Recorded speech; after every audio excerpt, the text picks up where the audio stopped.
I had some thoughts on masks. Now, masks is something which people say is a distraction from the case that the removal of our freedoms, lockdowns, all this stuff is much bigger than merely wearing a face mask, wearing a face covering. So the opposition, like the media, they call anti-lockdown protesters.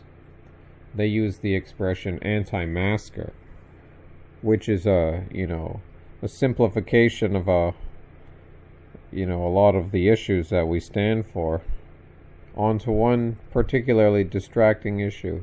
Now, however, the mask does need to be discussed because it's not a trivial issue either. It is a significant issue. It just shouldn't be the only issue. So basically, my position, and I think the position of the majority of anti-lockdown protesters, is if you want to wear a mask, that's fine. You can do that. Just don't force it on us. Now, I don't mean this in a libertarian sense. Like, I wouldn't say this about everything. It's not an open-ended thing. But when it comes to the mask, that's my position. So now you can discuss the health implications of the mask. But I'm not going to do that in this video because it should be more apparent that even if it was 100% physically healthy to wear a mask, there's something on the psychological level, the cultural level, the spiritual level, which is off with the wearing of the mask. I'm not a cultural relativist. I don't believe that truth is just relative to a certain culture. I do believe there are some truths which transcend culture, and the covering of your face is something which sends the same signal and has the same effect across all human societies. Now, I know that there are societies that do cover the face, particularly of women in Muslim countries. I don't agree with that. I mean, cultures can still go against what is the truth and what is proper. Like, that doesn't mean that it's always going to prevent them from doing things that are contrary to the truth. I think Muslim societies get some things right, like women cover up more in these societies. I don't know, but I don't have anything against that in principle. I mean, it's going to discourage the women from getting unnecessary attention from men and lustful thoughts, and it's it's going to teach more of a modest attitude. So, but anyways, that's that's a separate issue. But when it comes to the face, it's like, no, I think the women's face and men's faces should be uncovered in public. Now, there's specific situations like the veil for the bride, or certain ceremonies maybe, or certain situations maybe, like when you're working in a mine underground, you might have to wear a mask. So I'm not talking about that so much. I'm talking about the idea of wearing the mask. Generally, the average person who has adopted the mask in 2020, and about 10 to 15% of society, from what I see, wears the black mask, which I'll say a bit more on. They wear the black mask in public voluntarily. When I say in public, I don't just mean shopping, I mean outdoors, in the open air. So when it comes to, why is this such a divisive issue? Why is this something that some people say, well, why can't you just accept it? It's just a simple little cloth covering you put over your face, not even your whole face. Why can't you just do it for a little bit? So apart from all the science, apart from what they say about how well you can breathe on it, which I can't breathe very well with a mask. My glasses fog up, it feels. But anyways, apart from that, let's say that didn't happen. Let's say I could breathe just fine with a regular mask.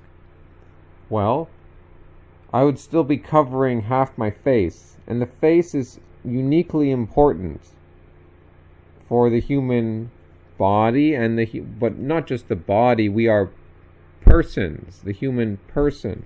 We are human, but perhaps a better word than human would be person, because human is more, strictly scientific. It's got that evolutionist tinge to it, the human species. But no, I don't believe we are animals. We are not a human species. We are dignified beings made in the image of God, and the face is primarily the way. Well, not primarily, but it is the most honored way in which we honor our Creator. The other parts of the body are not as dignified as the face. Obviously, the face channels, as does a crown.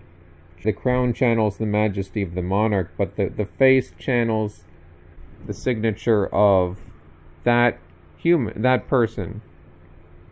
Even without the whole spiritual aspect that I'm getting into here, you could just look at it from a psychological or behavioral standpoint, because we learn to communicate through facial expressions, and there's so many muscles and different facial expressions. There's probably dozens, hundreds, perhaps thousands of different facial expressions you could come up with. The eyes tell a lot, but so does the mouth. You're for example, baring your teeth, smiling, grinning, laughing, lamenting, scowling, showing fear, and the cheeks, the eyebrows. Now the mask covers up all of the mouth, and it's supposed to cover up the nose. So the face is losing essentially half of its expressive capacity. And this is particularly important for young children, just as they're growing up, like toddlers to first grade up to all through probably through junior school into middle school. It's very important for the socialization of our children that they learn to read facial expressions. But even beyond the realm of children, just in our normal public life, what kind of a society are we living in? Are we living in a society of isolated individuals, or do we live in a society? Is it isolated individuals? Does that constitute a society? The society implies that there's something we agree to.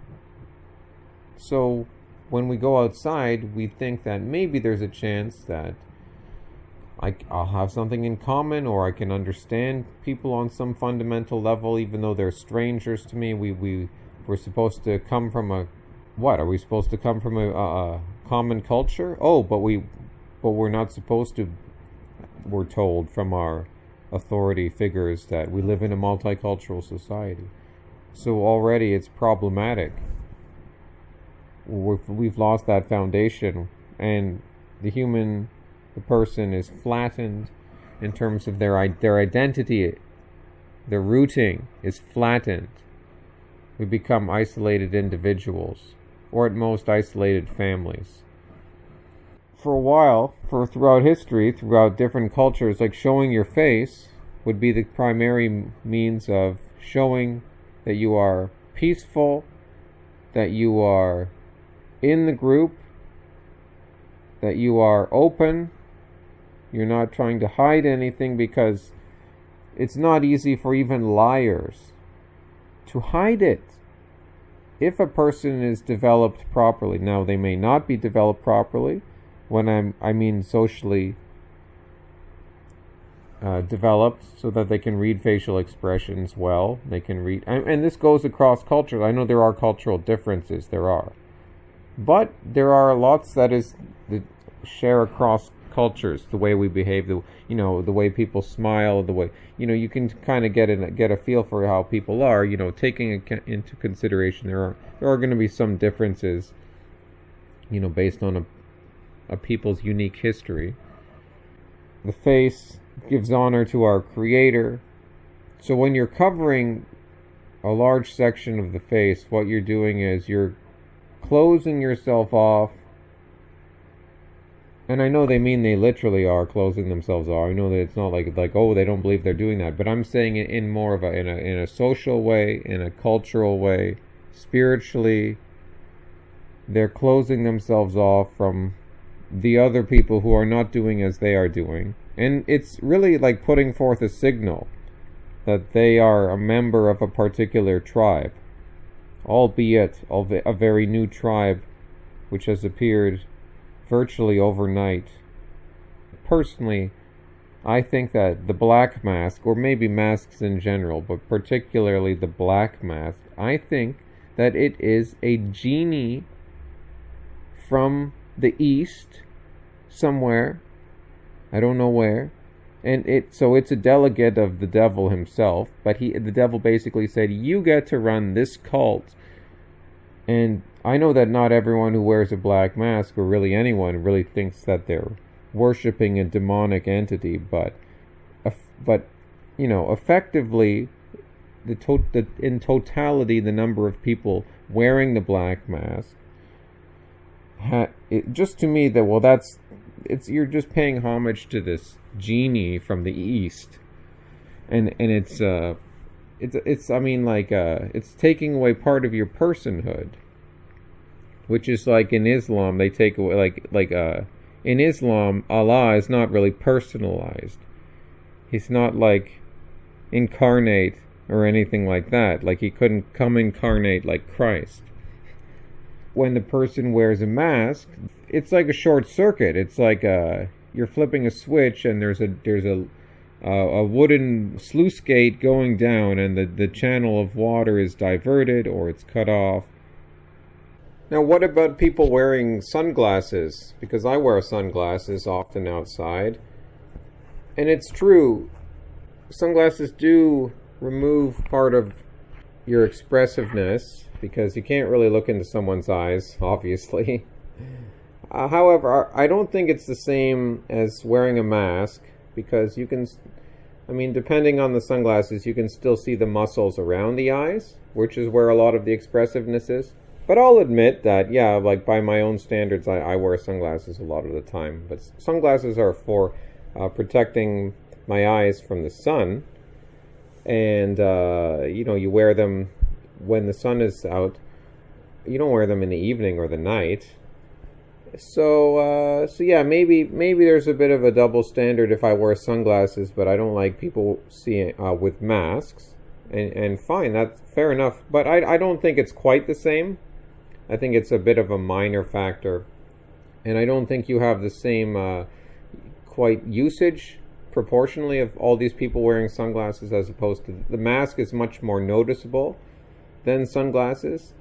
But anyways, yeah. I myself start to wonder, like, maybe I shouldn't always wear these sunglasses. But at the same time, it's not quite the same as a mask.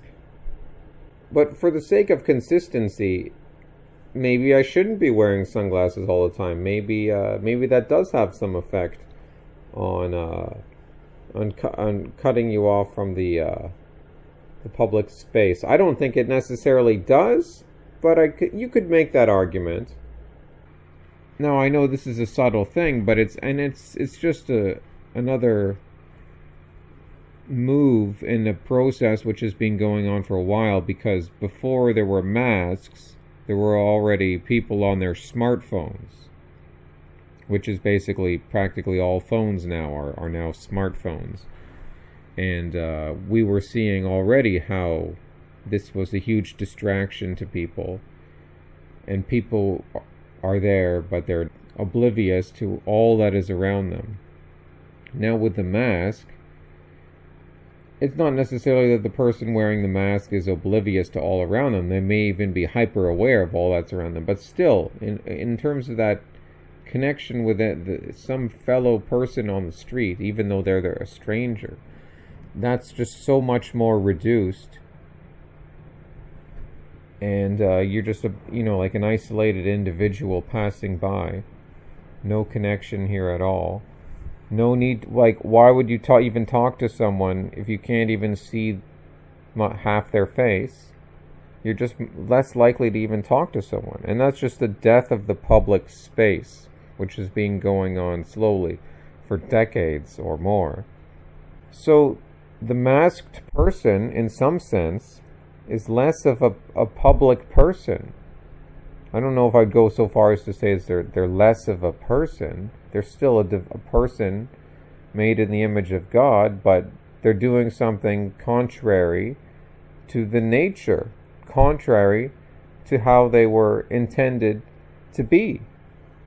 Now again, I know there are some exceptions here and there, but as a cultural trend, as the cult, as as the millions of people who have just adopted this overnight, insofar as that's what I'm talking about, yeah, that it's not a good thing in the spiritual, cultural, psychological sense. And so in a relativist worldview where there's no absolute truth, they can justify crazy things like this. Because why not cover people's faces? Why not have children in school that can't see each other's faces, can't properly read facial expressions and all the emotions and signals and meanings that would convey? Why not? Well, because they have no sense of ultimate good or truth. But basically for me, and for many people, I can say, obviously we don't think it's healthy, but it's a humiliation ritual, even if you have to wear it for 20 seconds as you're passing through a lobby. It doesn't matter, because it's still a humiliation. Now, there is one person I go to see that I know them personally, and I know they just have to make their clients wear the mask.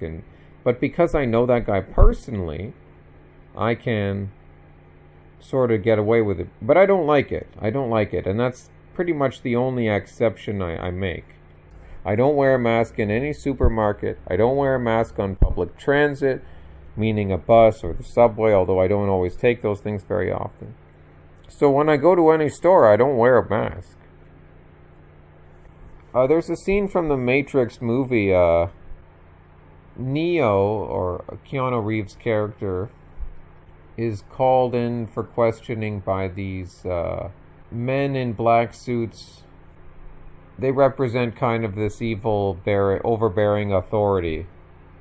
The agent, he was wearing his sunglasses, and then he takes off his sunglasses when he says he's trying to be sincere. That's something I didn't notice the first time. So there's this covering and uncovering going on in this scene. But then you can see in his eyes that he has no soul anyways. Then when Neo is not cooperating and gives him the middle finger, Agent Smith puts his sunglasses back on. They threaten Neo. He gives them the middle finger and says, "Give me my phone call," or he swears at them, and "I know my rights," he says. And we can see ourselves in that position today, kind of like, we know our rights. The agent says, "How can you talk on the phone, Mr. Anderson, if you have no mouth?" And Neo's mouth is suddenly being covered by his own skin, and he has no mouth anymore.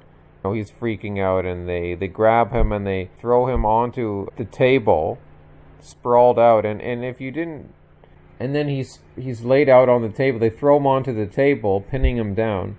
And if you notice, he's kind of in the Christ pose, with his two arms at 90 degrees out, because they're holding him down. So we're seeing that he's like in the sacrificial position, and then he gets this bug, this like technological mechanical insect inserted into his belly button.